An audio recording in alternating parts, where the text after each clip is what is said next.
guys, welcome to our YouTube channel Shilpa Studio Vlogs. So ఈరోజు చూస్తున్నట్టయితే మన దగ్గర ఉంది మన ఒక పుచ్చిముండ అవుతుంది. ఏం పేరు అంటే జావా బాబర్ 42 అనమాట. సో దీని స్పెషాలిటీ ఏంటంటే సింగిల్ సీట్ బైక్ అనమాట యాక్చువల్లీ. కానీ మీరు ఇక్కడ చూస్తున్నట్టయితే ఎక్స్ట్రా ఫిట్టింగ్ అనమాట ఇది. ఓకే, నార్మల్ ఎన్ఫీల్డ్ అయితే కపుల్ రైడర్స్కి బాగుంటుంది కదా. సో ఇదైతే సింగిల్ సీట్ అయితే. సో మనోడు మా ఫ్రెండ్ అనమాట శంకర్ రెడ్డి. సో ఆయన కొని కూడా ఆల్మోస్ట్ ఒక 2 months అవుతుంది. సో సింగిల్గా పోయి బోర్ వచ్చిందంట. సో అందుకే ఒక ఎక్స్ట్రా ఫిట్టింగ్ అయితే వేసుకున్నాడు, పిలియన్ సీట్. చూడొచ్చు ఇక్కడ. బ్రో కొంచెం forward please. So let me introduce our owner of this Baba 42 bro. So ఈయన అనమాట శంకర్ రెడ్డి మా ఫ్రెండ్. సో ఎప్పుడు కొన్నావు బ్రో? ఎంత పడింది బ్రో? 270 నెట్ ఉంది బ్రో. అంటే ఆల్మోస్ట్ ఒక 70,000 అయితే ఇంట్రెస్ట్ అయితే.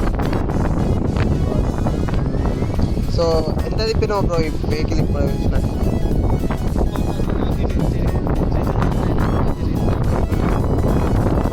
ఓకే, అంటే లాంగ్ ఎంత కొట్టావు బ్రో? శ్రీశైలం 250 వస్తుంది మన ఏరియా నుంచి. 250 అంటే అప్ అండ్ డౌన్ 500 వస్తుంది. Okay okay, what's your top speed bro? Top speed ఎంత పోయినావు? హీట్ ఏమన్నా ఫేస్ చేస్తావా?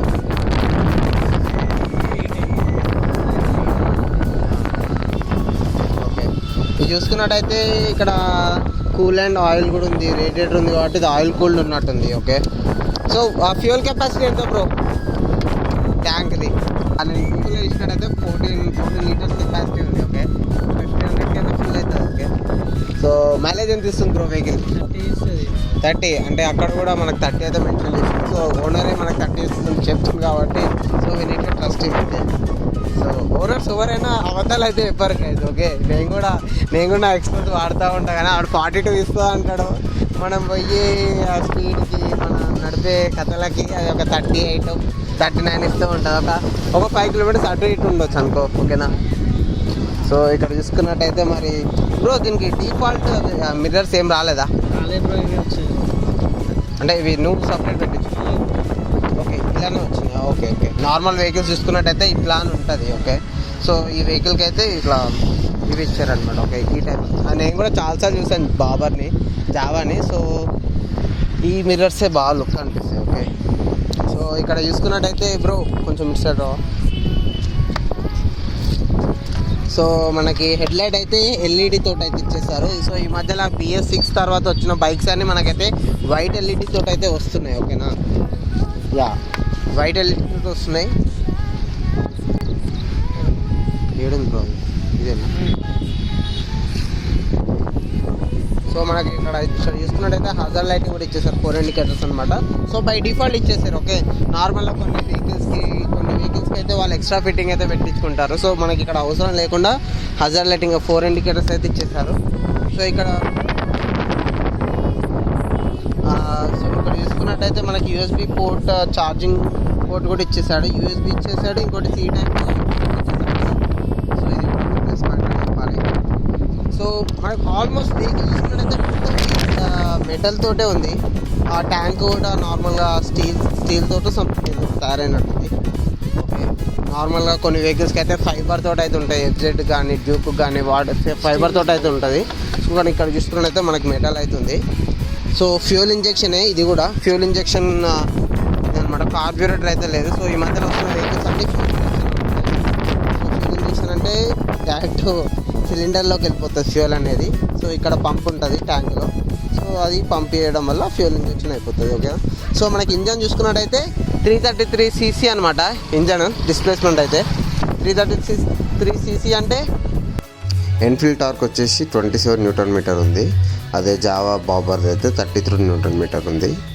మా ఎన్ఫీల్డ్ పవర్ వచ్చేసి 20 bhp ఉంది. బాబర్ వచ్చేసి 29 bhp ఉంది. సో ఈ లెక్కలో చూసుకున్నట్టయితే జావానే పర్ఫార్మెన్స్లో దాని పవర్ విషయంలో అయితే బీట్ అయితే చేస్తుంది ఎన్ఫీల్డ్ని. ఎన్ఫీల్డ్ది దీని అయితే 32 ఉంది.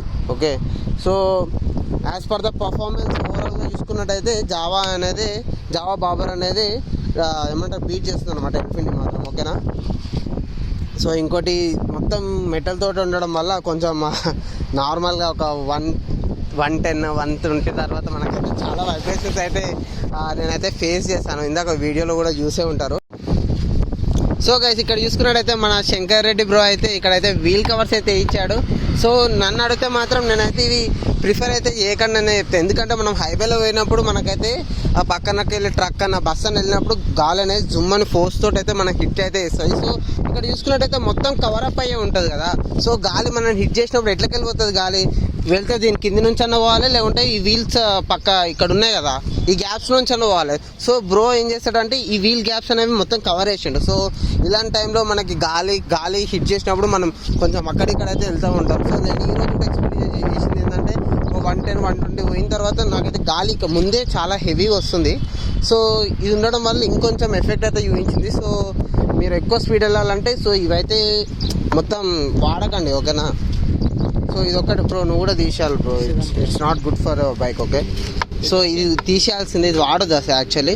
సో ఇంకా ఎక్స్ట్రా ఫిట్టింగ్స్ ఏంటంటే ఇక్కడ చూసుకున్నట్టయితే మనకైతే మోనో షాక్ అబ్జర్వర్ అయితే ఇచ్చాడు, రేర్ సస్పెన్షన్ అయితే. ఫుట్ రెస్ట్ అయితే ఈ బైక్ సింగిల్ సీట్ కాబట్టి బై డిఫాల్ట్ అయితే రాదు. సో ఇది కూడా మరి ఎక్స్ట్రా ఫిట్టింగ్ అనమాట, ఓకేనా. ఎంత పడింది బ్రో ఫుట్ రెస్ట్? 1000 పడింది బ్రో. ఇటు 2 సైడ్స్ కదా, అటు ఇటు, ఓకే. నార్మల్ ఎవరైనా పీలియన్ కూర్చున్నప్పుడు ఇట్లా అని పెట్టుకోనికి ఉంటుంది అనమాట, ఓకే. యాక్చువల్లీ పీలియన్కి డిజర్వే కదనమాట bike, okay. Only single seat super ఉంటుంది. అటెన్షన్ అయితే జుమ్ అని గ్రాప్ చేసేస్తున్నాయి. ఇందాక ఇప్పుడే పట్టణంలో ఇట్లా అని వస్తున్నా, అందరు నన్నే చూస్తారంట. మా వాళ్ళు నా ఎక్స్పోజ్ చేసుకొని ఇంకెళ్ళి వస్తున్నారు, అందరు నన్నే చూస్తారంట. బైక్ నేనైతే అటెన్షన్ అయితే చూడలేదు, కానీ నన్ను అయితే అందరు చూస్తారంట. అంటే బైక్ అంత ఉంటుంది, ఆ మాత్రం ఉంటుంది మరి. సో ఇక్కడ చూసుకున్నట్టయితే అన్ని వెహికల్స్కి అయితే ఇక్కడ కన్సోల్ అయితే కీ అయితే పైన ఇస్తారు, కానీ బాబోలో స్పెషాలిటీ ఏంటంటే ఇక్కడ సైడ్కి ఇస్తారనమాట. సో నేను నా వెహికల్కి అయితే ముందే ఉంటుంది. సో నేను అలవాటులో పొరపాటు ఇక్కడ పెడతా ఉండే కీ, అక్కడ స్లాట్ లేదు పెట్టడానికి. సో మళ్ళీ మా బ్రో సైడ్కి ఉంటుంది అంటే సో సైడ్కి ఇట్లా ఆన్ చేసేసి, ఓకే. సో ఇందాకైతే స్పీడ్ ఏ గేర్లో ఎంత స్పీడ్ వెళ్తుందో అవన్నీ అయితే చూసాము. సో ఇప్పుడైతే మనమైతే బీటింగ్ అయితే ఇందాం, ఓకే. సో ఇంకోటి అట్రాక్టివ్ పాయింట్ ఏంటంటే ఇక్కడ చూసుకున్నట్టయితే ఇటు సైడ్ ఒక సైలెన్సర్ ఉంది, ఇక్కడ ఒక సైలెన్సర్ ఉంది, ఓకే. ట్విన్ సైలెన్సర్ అనమాట, అంటే 330cc కదా. సో ఆ మాత్రం ఉండాలి. ఎగ్జాస్ట్ కూడా, ఓకేనా. ట్విన్ సైలెన్సర్స్ ఉన్నాయి, ఓకే. సో ఇది కూడా ఒక అట్రాక్టివ్ పాయింట్ అని చెప్పాలి. సో ఇప్పుడు పొజిషన్ కానీ గ్రౌండ్ క్లియరెన్స్ కూడా బాగానే ఉంది. But as compare to adventures తక్కువనే ఉందని చెప్పాలి. కానీ ఈ వెహికల్స్ క్రూజర్స్ కదా, సో ఆ మాత్రం ఉంటాయి, ఓకేనా.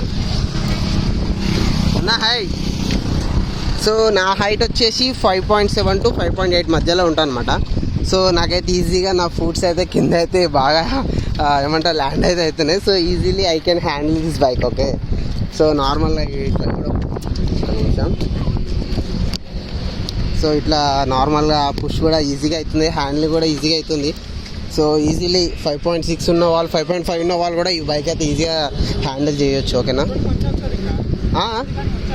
ఓకే. మా ఫ్రెండ్ ఒకడు 5 feet ఉంటాడు, వాడికి ఇంకా బాగా అంతే అంట, ఓకేనా. అంటే ఇట్లా అంతుండొచ్చేమో మరి, ఓకే. యా. సో 6 ట్రాన్స్మిషన్స్ అయితే ఉన్నాయన్నమాట. First, second, third and fourth and fifth and sixth gears, okay. So 6 transmission gear box అయితే ఉంది ఇక్కడ చూస్తున్నట్టయితే. సో రైడింగ్ పొజిషన్ కూడా నార్మల్గా మనం రేసింగ్ బైక్స్ కానీ నేకెడ్ బైక్స్ కానీ ఇట్లా ముందు అంటే నాకు నడుపుతుంటే ఏమనిపిస్తుంది అంటే నేను బండిని గుంజుకోబోతున్నాడు అనిపిస్తుంది, MT-15 కానీ డ్యూక్ కానీ. సో ఇది అలా ఏం లేదు, ఓకే. నార్మల్ బందోబస్తు ఉంది, ఎగ్జామ్ ఉంది, మంచిగా రైడింగ్ పొజిషన్. అంటే ఇక్కడ పొజిషన్లో కూర్చున్నట్టయితే మనం ఏమంటాం అలసట రాదనమాట, ఓకే. నార్మల్ KTM కానీ RC కానీ సంథింగ్ R15 కానీ ఇట్లా అని కూర్చొని ఇట్లా నడుపుతారు కదా, ఈజీ చాలా బెండ్ అవుతారు, చాలా స్ట్రెయిన్ అయిపోతారు అనమాట లాంగ్ రైడ్స్లో, ఓకేనా. So yeah. సో ఇక్కడ దీనిపైన ఏం అంతగానం స్ట్రెస్ అండ్ స్ట్రెయిన్ అయితే కారనమాట, ఓకే. ఇంకోటి సీట్ సస్పెన్షన్ కూడా బాగుంది, సీట్ కూడా బాగా కుజనింగ్ అయితే చాలా బాగుంది, మెత్తగా ఉంది. నార్మల్గా డిఫాల్ట్గా వచ్చిన బైక్స్కి డిఫాల్ట్ వచ్చిన సీట్కి అయితే అంత కుజనింగ్ ఉండదన్నమాట. బ్రో మన ఎక్స్ట్రా ఫిట్టింగ్ సీట్ డిఫాల్ట్ వచ్చింది కదా, చాలా మెత్తగా ఉంది కదా. ఇక్కడ చూసుకుంటే చాలా మెత్తగా ఉంది. బ్యాక్ సీట్ ఒకటి కొంచెం కుషన్ తక్కువ ఉంది, కానీ extra fitting okay. Extra fitting ఆ మాత్రం ఉంటుంది ఇంకా. సో ఫ్రంట్ డిస్క్ వచ్చేసింది, బ్యాక్ కూడా డిస్కే ఉంది. సో ఇప్పుడు బ్రేకింగ్ సిస్టమ్ మాట్లాడుకున్నట్టయితే డ్యూయల్ ఛానల్ ABS అనమాట, ఓకే.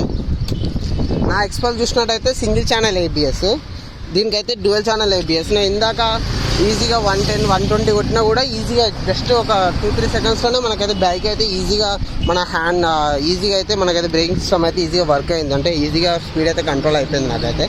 సో మీరు ఎప్పుడైతే వెహికల్ చూస్ చేసుకున్నట్టయితే ఎంత పెద్ద డిస్క్ ఉంటే, ఎంత పెద్దగా డిస్క్ అనేది డయామీటర్ అనేది ఎంత పెద్దగా ఉంటే అంత పర్ఫెక్ట్ బ్రేకింగ్ సిస్టమ్ అయితే వస్తుంది అనమాట. ఇప్పుడు నార్మల్గా చూసినట్టయితే ఇప్పుడు మన మొబైల్ ఉంది, సో ఇది ఒక డిస్క్ క్యాలిపర్ అనమాట.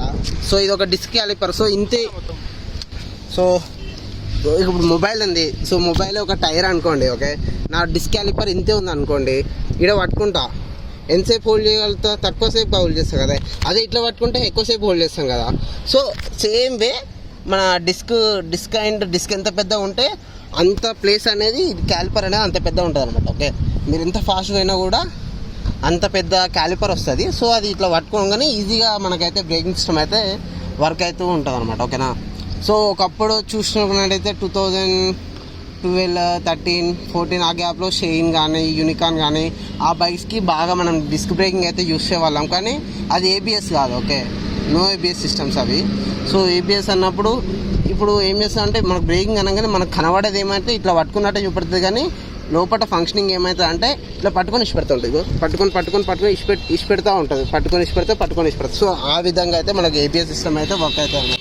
యాంటీ బ్రేకింగ్ సిస్టమ్ అనమాట ఏబిఎస్ అంటే. ఓకే, సో స్పోక్ వీల్స్ ఉన్నాయంటే మనకు ఆటోమేటిక్గా మనకైతే టైర్స్ అయితే విత్ ట్యూబ్ వస్తాయి అనమాట. ఓకే, నార్మల్గా స్పోక్ వీల్స్ ఉండడం వల్ల ట్యూబ్లెస్ వేస్తే గాలి అనేది స్పోక్ వీల్స్ నుంచి బయటికి వెళ్ళిపోవడం అయితే జరుగుద్ది.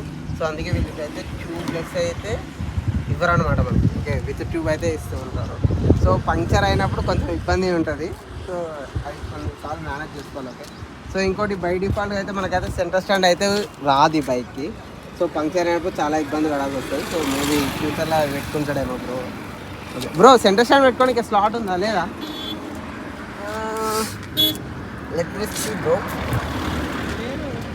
గైస్ సెంటర్ స్టాండ్ పెట్టుకోవడానికి లేదు బ్రో, సారీ, సెంటర్ స్టాండ్ పెట్టుకోవడానికి లేదు గైస్ ఇక్కడ. ఓకే, సెంటర్ స్టాండ్ అయితే లేదు, ఓన్లీ సైడ్ స్టాండ్ అనమాట. సైడ్ స్టాండ్ కూడా ఇంతే ఉందన్నమాట, ఒక్కొక్క జాన్ అంతేనే ఉంది ఇది. అంటే క్లియరెన్స్ కూడా చాలా తక్కువగా ఉంది. ఓకేనా, ఆ క్రూజర్స్ ఆ మాత్రం ఉంటాయి ఇంకా. ఓకే, అడ్వెంచర్స్ లాగా ఇంత పెద్దగా ఉంటాయి. So obviously you don't expect that much of clearance. So ఇప్పుడు చూసుకున్నట్టయితే బైక్ని అయితే ఓవర్వ్యూ అయితే చూసేసాం కదా. సో బైక్ బీటింగ్ ఎలా ఉందో చూద్దాం.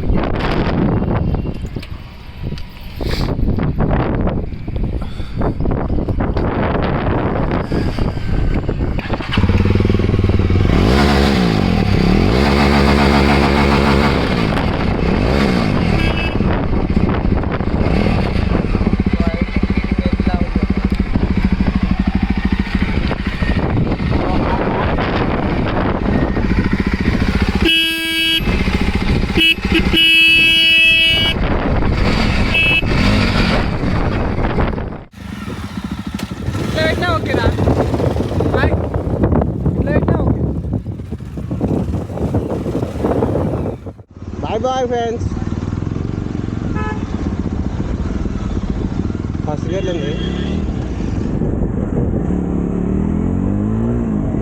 ఓ భయం అవుతుంది గాయస్. ఏమంటారు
అంత గ్యాప్ దొరకలేదు గాయస్. ట్రాఫిక్ చాలా బాగుంది. 110 అయిపోయిన తర్వాత హ్యాండిల్ కూడా అంత ఈజీగా అనిపిస్తలేదు నాకైతే. Oh my God. 350cc కదా, కొంచెం ఆ మాత్రం ఉంటుంది. అంటే ఈ నార్మల్ చిన్న హైవేస్లో వేయదు, ఓకే. మంచి ప్లాన్ వెళ్ళిపోయే హైవేస్లో వేయాలి, ఓకే. అంటే విజయవాడ హైవే అయితే దగ్గర దగ్గర ఒక 4-5 లేన్స్ ఉంటాయి అన్నమాట. ఇదైతే 2 లేన్స్ ఉంది కదా. సో వేరే హైవేస్ అయితే 4 నుంచి 5-6 లేన్స్ దాకా ఉంటాయి. విజయవాడ హైవే అయితే ఆడగొడితే దీనమ్మ మామూలు ఉండదు. ఇక్కడైతే కొంచెం అన్ని వెహికల్స్ వస్తూ ఉన్నాయి కదా, కొంచెం ఇబ్బంది అవుతుంది, ఓకే. వీడియో కోసం నా ప్రాణాలను రిస్క్ చేయదలుచుకోలే, ఓకే. సో ఈజీగా 4th గేర్లోనే 110 దాకా లేస్తుంది, ఓకే. కేకే ఎక్కువ అవుతుంది.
Audio Jungle.